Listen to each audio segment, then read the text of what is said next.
1 Raja-Raja pasalnya yang ke-16. Baesa Raja Israel. Dalam tahun ketiga zaman Asa Raja Yehuda, Baesa bin Ahia menjadi raja atas seluruh Israel di Tirsa.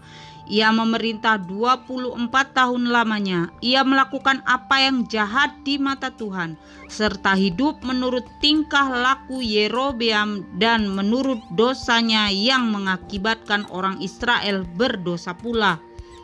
Kemudian datanglah firman Tuhan kepada Yehu bin Hanani melawan Baesa, bunyinya, "Oleh karena engkau telah kutinggikan dari debu dan kuangkat menjadi raja atas umatku Israel, tetapi engkau telah hidup seperti Yerobeam dan telah menyuruh umatku Israel berdosa, sehingga mereka menimbulkan sakit hatiku dengan dosa mereka, maka sesungguhnya aku akan menyapu bersih Baesa dan keluarganya.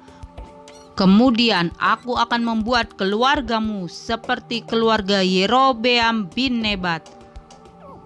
Siapa yang mati daripada Baesa di kota akan dimakan anjing, dan yang mati daripadanya di padang akan dimakan burung yang di udara. Selebihnya dari riwayat Baesa dan apa yang dilakukannya dan kepahlawanannya, bukankah semuanya itu tertulis dalam kitab sejarah raja-raja Israel?" Kemudian Baesa mendapat perhentian bersama-sama dengan nenek moyangnya, dan ia dikuburkan di Tirsa. Maka Ela anaknya menjadi raja menggantikan dia, juga dengan perantaraan Nabi Yehu bin Hanani. Firman Tuhan telah datang melawan Baesa dan melawan keluarganya,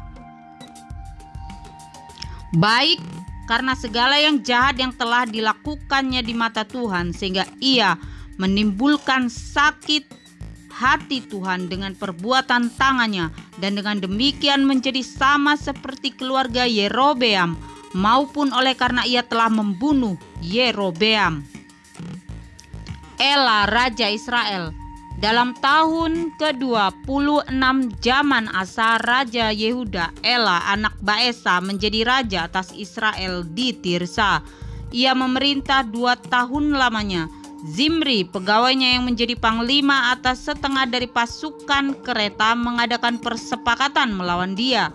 Ketika ia minum-minum sampai mabuk di Tirsa di rumah Arsa yang menjadi kepala istana di Tirsa, datanglah Zimri lalu membunuh dia, dan dalam tahun ke-27 zaman Asa Raja Yehuda, ia menjadi raja menggantikan dia.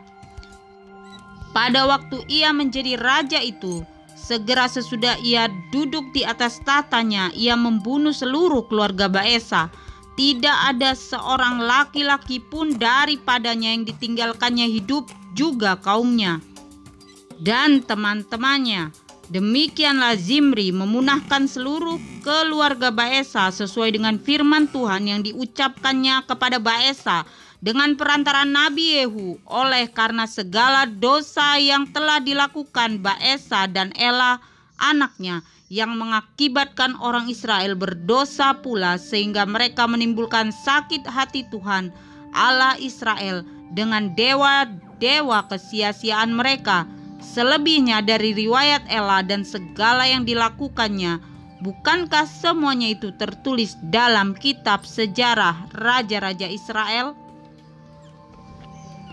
Zimri Raja Israel.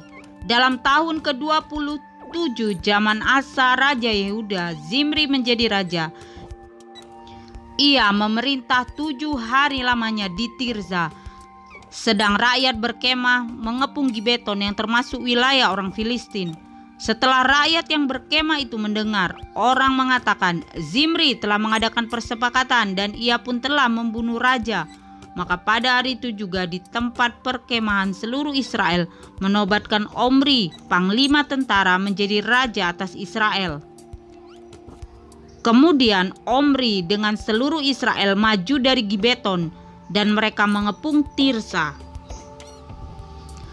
Segera sesudah Zimri melihat bahwa kota itu telah direbut, masuklah ia ke dalam puri istana raja, lalu membakar istana raja itu sedang ia sendiri ada di dalamnya, dan ia mati. Oleh karena dosa-dosa yang telah dilakukannya dengan melakukan apa yang jahat di mata Tuhan, serta hidup menurut tingkah laku Yerobeam dan menurut dosa Yerobeam yang mengakibatkan orang Israel berdosa pula, selebihnya dari riwayat Zimri dan persepakatan yang diadakannya, bukankah semuanya itu tertulis dalam kitab sejarah raja-raja Israel? Omri, raja Israel. Pada waktu itu bangsa Israel terbagi dua. Sebagian dari bangsa itu mengikuti Tibni bin Ginat dan bermaksud mengangkat dia menjadi raja, dan sebagian lagi mengikuti Omri. Tetapi rakyat yang mengikuti Omri lebih kuat daripada rakyat yang mengikuti Tibni bin Ginat. Sesudah Tibni mati, maka Omri menjadi raja. Dalam tahun ke-31 zaman Asa raja Yehuda, Omri menjadi raja atas Israel, dan ia memerintah 12 tahun lamanya. Di Tirsa ia memerintah 6 tahun lamanya. Kemudian ia membeli gunung Samaria daripada Semer dengan 2 talenta perak. Ia mendirikan suatu kota di gunung itu dan menamainya Samaria, menurut nama Semer, pemilik gunung itu. Omri melakukan apa yang jahat di mata Tuhan, dan ia melakukan kejahatan lebih daripada segala orang yang mendahuluinya. Ia hidup menurut segala tingkah laku Yerobeam bin Nebat dan menurut dosa Yerobeam yang mengakibatkan orang Israel berdosa pula, sehingga mereka menimbulkan sakit hati Tuhan Allah Israel dengan dewa-dewa kesia-siaan mereka. Selebihnya dari riwayat Omri, apa yang dilakukannya dan kepahlawanannya, bukankah semuanya itu tertulis dalam kitab sejarah raja-raja Israel? Kemudian Omri mendapat perhentian bersama-sama dengan nenek moyangnya, dan ia dikuburkan di Samaria. Maka Ahab anaknya menjadi raja menggantikan dia. Ahab menyembah Baal. Ahab anak Omri menjadi raja atas Israel dalam tahun ke-38 zaman Asa raja Yehuda.